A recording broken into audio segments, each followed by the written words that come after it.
Anaovake amin'ny raha kekefo? Jovy za? Ia. Za ivakebaka andeha boaka ela andeha agnamboatra volo amin'ny coiffure mifafikarafa sososotro izy ty ato. Ok, tsy magnino. Da ito fo. Bon, aza fa iza re. Ok.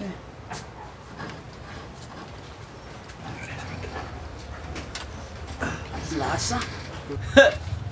Libra gogno Te casa.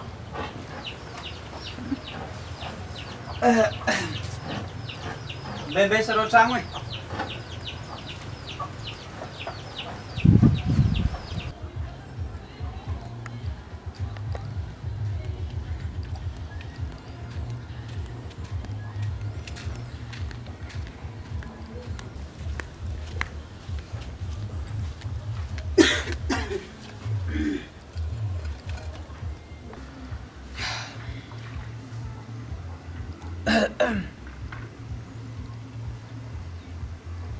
Allô?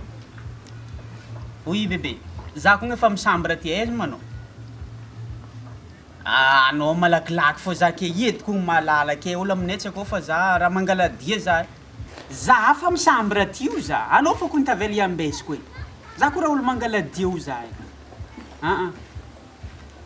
Anao za ela aza ela anao fô anao fotoana ke trapitrapaigny. Ia. Ok bébé.